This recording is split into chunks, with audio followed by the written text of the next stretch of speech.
And now from the vast of the Lord will the waters of sleep roll in on the souls of men. But who will reveal to our waking ken the forms that swim and the shapes that creep under the waters of sleep? And I would I could know what swimmeth below when the tide comes in on the length and the breadth of the marvelous marshes of Glen.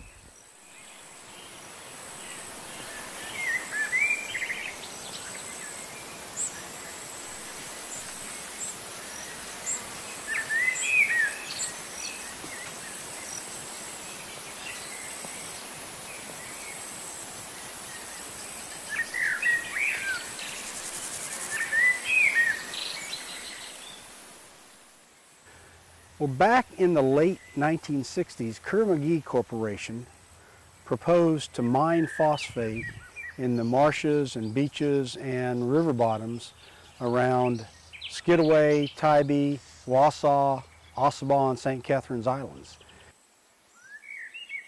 And that raised a red flag. And it was picked up by Dr. Eugene Odom, who was commonly thought of as the father of modern ecology, and other scientists at the Sapelo Marine Institute.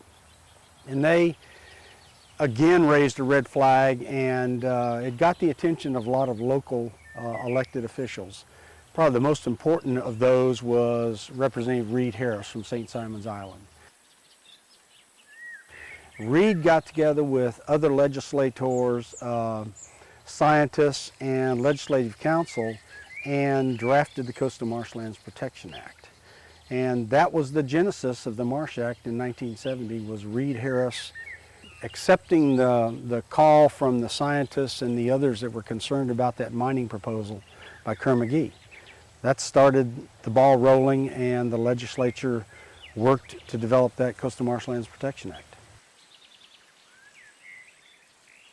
This law ensures that the marshlands are protected from unreasonable harm, and yet there is some accommodation for reasonable human use.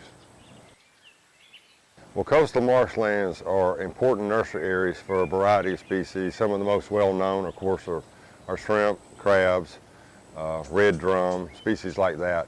The harvest of those species, either as seafood or for sport by recreational fishermen, generates several hundreds of millions of dollars of economic activity for the state of Georgia. And then you've got the additional value that marshlands have for attenuating storm surge, for mitigating pollution that comes down some of our rivers and runs off the surface lands. And then you've got the value that they have just aesthetically. People really enjoy looking across these vast vistas of marshlands. I mean, it's very comforting. They turn a beautiful golden color in the fall of the year, and that has helped bolster the $2 billion tourism industry. A lot of people come down here exclusively to be able to look at these marshlands and enjoy the natural beauty they have. So when you think how popular sea kayaking is and ecotourism, people love to get out in these marshes, and immersion in the marshes really is the best way to build a conservation ethic among people. And that has been growing in terms of interest and participation, paddleboarding, kayaking. So that is a value there in terms of the ecotourism to the state.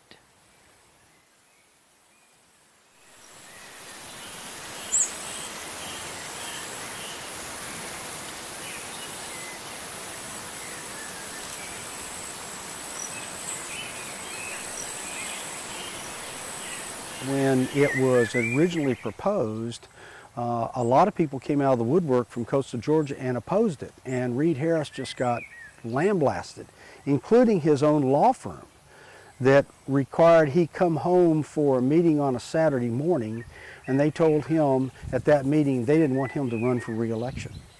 And that was, I mean, they basically challenged him, and he said, well, let me think about it. And 2 days later, he resigned as a senior partner in that law firm, went to St. Simons and started his own law firm.